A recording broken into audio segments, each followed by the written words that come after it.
Hi guys, welcome back to my channel, Cinderella's Story, Thriving with Codependency. I want to thank everyone that subscribed to my channel and shared my videos and commented. I love getting your feedback and, hearing how I'm helping other people recover from narcissistic abuse and how to handle their codependency. So thank you so much for that. For private consultations, the information is in my video description, and I'm super excited to record this video for you guys tonight because in all my research I've done on psychopathy and narcissistic abuse and codependency, I have never found a video on the topic that I'm going to do for you tonight. So the topic is benefits of having been narcissistically abused. So there are actually benefits if you go through the recovery process, and I've written down 9 of them that I could kind of think of off the top of my head, and I was really inspired to make this video for you because I am obsessed with the book Psychopathyfree, and it seems like everything this author is writing is just like a weight lifted off my shoulders, a breath of fresh air. So many people can't understand what going through something like this is like because they've never been through it, and a lot of people never will go through something like this in their lifetime. So it is such a breath of fresh air to have this author describe everything that you'll go through mentally after and during a relationship with a narcissist or a psychopath or someone with other cluster B personality disorders. So the first one I wrote, the first benefit that I wrote down was learning what my insecurities were. So when I learned about narcissism, months back, that was when I realized that, a narcissist will pick up on your insecurities, and then they will pretend to be everything that you need to kind of bolster or boost your self-esteem related to those insecurities. So if you tell them I don't feel pretty, then in the love bombing stage they're going to be like, you're the most beautiful woman I've ever seen. If you say I never had a family, or I feel like I've always been abandoned, you'll hear, I would never leave you. One of mine was being cheated on, and I would always hear I would never cheat on you, no matter what, you're my soulmate. So I really got to discover what my insecurities were by having been in this relationship, because I have been in other relationships that were unhealthy, but not ever to this degree to where it really triggered life-changing therapy and healing, because I didn't, I knew there was some things I was insecure about, but I didn't really realize how people can prey on that. And I heard something really profound. Someone told me, when you're like a wounded fish flopping in the water, you attract sharks. And I realized that's exactly what I would do with these insecurities. And I was looking for someone else to validate me, and through this experience it's not just before in my life where I'd be like, oh, I'm confident, I know I'm pretty or whatever, and not feel it. I finally feel those things, because being chosen by a narcissist is really one of the best compliments you can get, because they choose people that are honest, are loving, are attractive, because they find their value in the people that they're getting their supply from. So if you were targeted by a narcissist, there's probably something, especially if you were a long-term victim, someone they really attached to, it's because you had empathy, you were caring, you were loving, nurturing, and now I really get it. I was targeted because I am a good person, and I made him feel valuable because I was attractive and intelligent, and I finally believe those things about myself, and I don't think that ever would have happened had I not been with someone that took advantage of those things. So number 2 is less attracted to excessive flattery, and that's secondary to the first one. But now if someone tells me oh my gosh, you're the most beautiful woman I've ever seen, or you make me want to be a better person, or if it's really laid on thick, and it kind of makes me well, why don't you want to be a better person on your own? Or Like, really, I'm the most beautiful. I mean, I don't want to, like, not, accept compliments, because that's not good either. But, like, the excessive love bombing type of flattery where they can't say enough amazing things about you, and you're just better than all their exes and everyone they ever met, and, that whole love bombing thing, I'm very aware of it now. And I'm not saying that, like, I just shut everyone off that gives me a compliment. No, but I definitely pay attention to excessive flattery, and I'm like keen to it now. I don't just go, oh my god, like, they think I'm the prettiest girl in the world, and like take it to heart, and then now feel like I have to be bound to this person because they're the first person to ever think I was the most beautiful woman in the world. So, I accept the compliment for what it is, but I take it with a grain of salt, or I kind of actually look at that person just a little bit more closely, especially the compliments that are like shallow, like about looks or, successes, like not real deep things. So the third one was goal-driven mentality. So having gone through this relationship, it's much easier for me to have a goal-driven mentality. So I might be slipping into patterns, old patterns that I kind of feel like may not be the best for me. And I have, being codependent, I have a tendency to overlook red flags. And one of my coded groups calls it pouring bleach, on the red flag. We see red flags, we pour bleach on them. Is exactly how it goes. So now people kind of think I'm really like tough, like a hard ass, because certain things will be against what my ultimate goal is, and I will either be very cautious around those things, or I'll completely cut them out. And people are like kind of shocked by that. They think I'm like this super strong chick, and I guess I am. I'm growing to be that, because I realize, like, if I want a certain thing in my life, there's certain things that are gonna have to be done to get that. And if I make excuses as to why I'm going to accept less than what's going to get me to my goal, or make excuses for things that are going to keep me from my goal, then at the end of the day, that's me that is affecting my life and my future. So I've gotten a lot better, like, I'm not perfect, but I've gotten a lot better at saying, A and B will not lead me to C, if that makes sense. I think you know what I mean. But, paying attention to, like, where my energy is going, and is it going toward what my ultimate goals are. Number 4 is speaking my mind. So people have thought that I've always been good at that because I'm very verbal, but I think a lot of times when I would speak my mind, it would be like for manipulation, so for example, like with my ex, I would tell him, like, if he lied to me, I wouldn't be with a liar, but then he'd lie all the time and I'd accept it, and I'd find reasons why I could try again. And he actually asked me one time why I kept giving him more chances, and I realize now it's because he was trying to manufacture that in the future. So what is it that I'm doing that she keeps giving me more chances so I can keep doing that? And what I said to him was, every time he would, for example, relapse, there had always been something I hadn't tried yet, right? Like, so I thought that, like, his sobriety was somehow my responsibility. So if I could think of a way that I messed it up and didn't make it to where it worked out, then okay, there was still hope, because let me just try this other thing that I now learned about.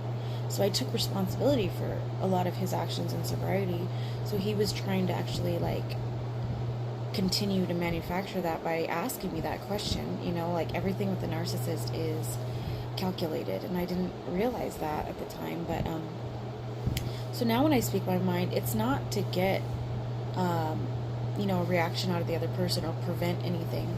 I speak my mind strictly, or try, 99% of the time, strictly because I'm speaking my mind. I'm being honest with myself and truthful to myself.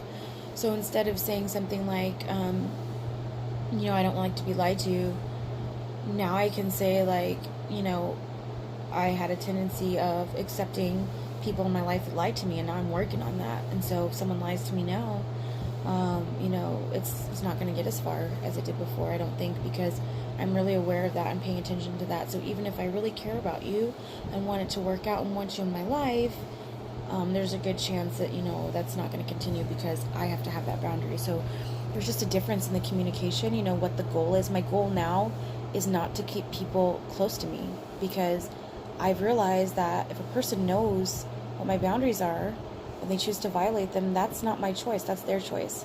So I don't try to control people's actions anymore. I just try to speak what my truth is, and hopefully they want to be a part of it, and if they don't, then that's like the trash taking itself out, and I just need to let that person go, which is easier said than done, but I'm definitely a million times better at that than I ever was before. And I don't mean just romantic relationships, but with family and friends. Like, if I've expressed myself and I've done it in a mature, non-judgmental, offensive as possible way, then how another person reacts is not my problem.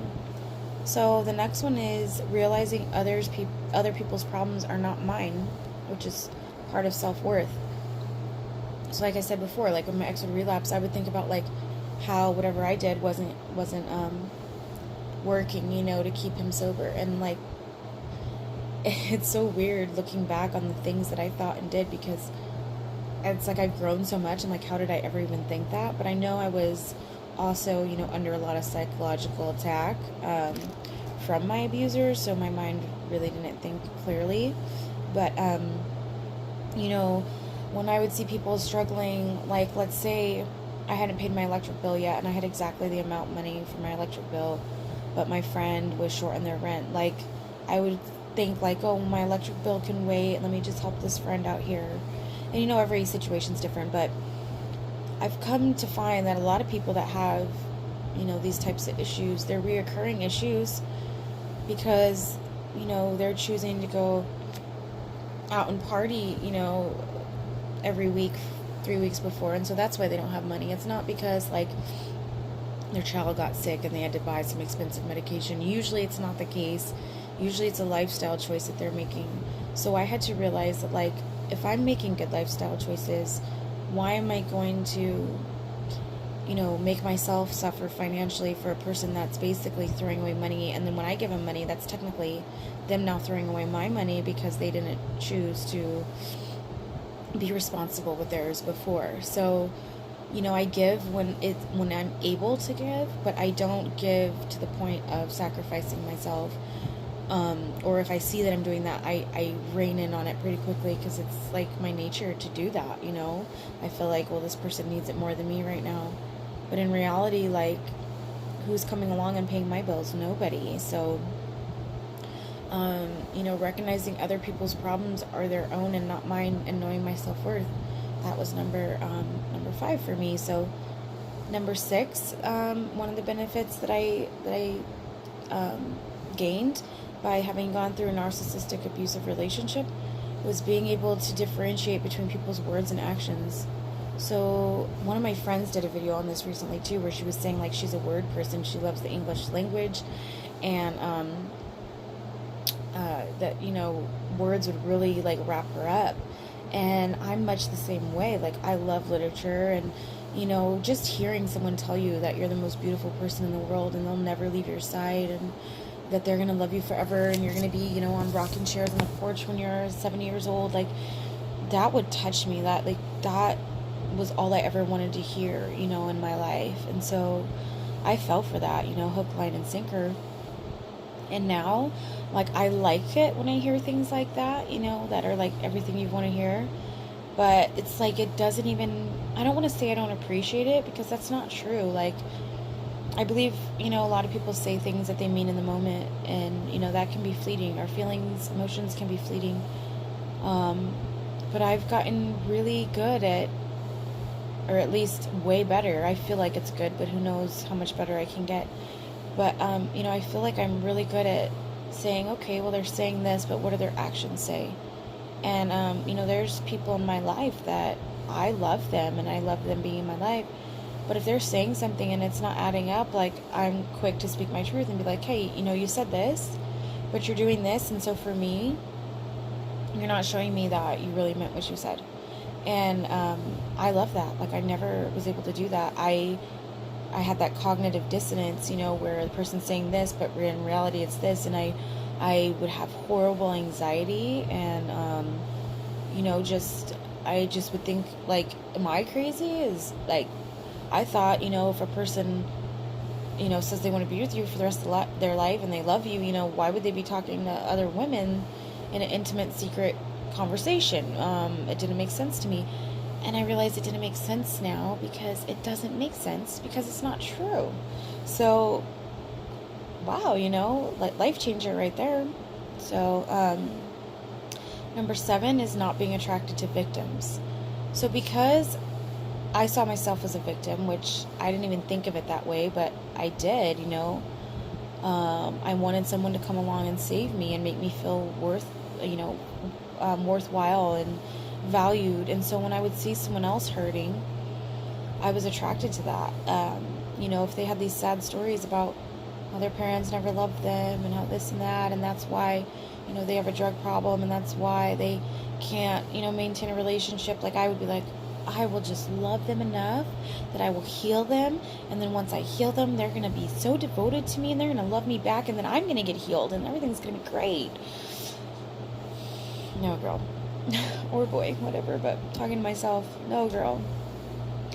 So I realize now that, like, what people do to us is their fault, but our healing is our responsibility. So no matter what your sad story is, that's what the universe and God has put in front of you as your challenge to, self-actualization.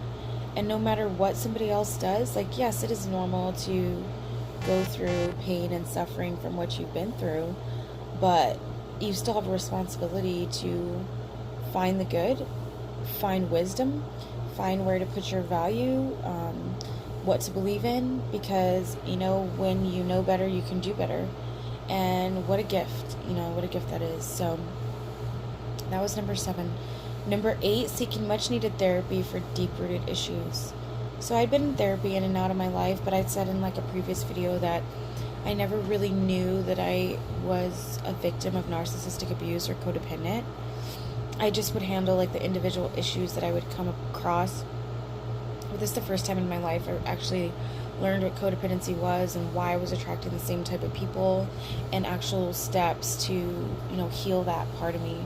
So if I hadn't have gone through this severely psychological abusive relationship, I probably never would have, found my worth and selected, been given so many tools on how to select partners in life, and how to have boundaries and things like that I just didn't have. I grew up not having. So having gone through this experience, I have all these tools now, and I have to be very grateful for that, because no one had ever taken advantage of me to the same degree, but people did take advantage of my naivety and my selflessness and my inability to not recognize how a person was not lining up with their actions, just listening to their words and then feeling like there was something wrong with me.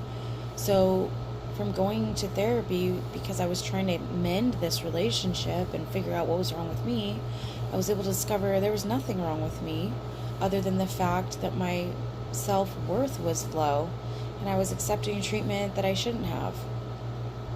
So number 9, the final one that I have for you tonight, is letting others take responsibility for themselves. So this kind of goes with, realizing other people's problems are their own, but, like, not coming in and saving people every time they have a problem, because really, most of the time that's enabling anyway.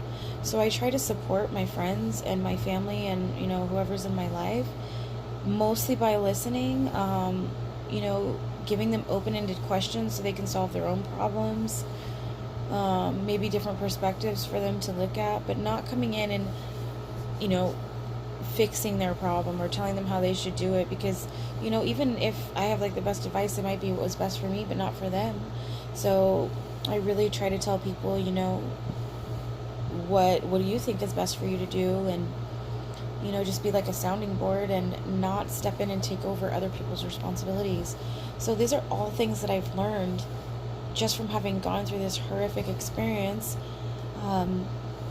So I hope that gives you guys some excitement that, yes, you get broken down in a sense going through a relationship like this, but if you really try to like heal yourself and discover the truth in what's happened to you, you will be such a more well-rounded person and more, even more spiritually evolved than you were before, because now you can feel all those emotions, but also know so much more about the world and the universe. And no, not all people are bad. And because of having gone through this experience, now you have a tool or multiple tools to differentiate.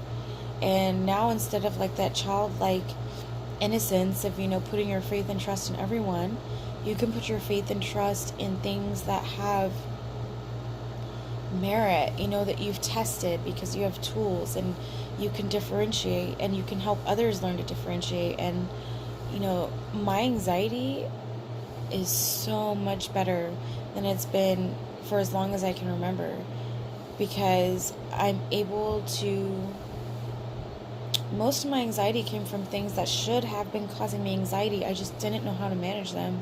And so now, knowing how to manage things and remove things that are unhealthy, or at least put them in a compartment where I can feel safe, to where maybe that thing's still an issue, but it's not going to directly affect other parts of my life, my anxiety is decreased, tenfold. So there are benefits to having gone through something like this, you guys. I love you all. Thank you for liking and sharing and subscribing to my page. I'd love your comments on this video. If you've let me know what kind of benefits you've noticed from going through this type of relationship and trying to heal. All right, you guys, like, share, and subscribe. Love you guys so much, and let's keep thriving with codependency. Bye.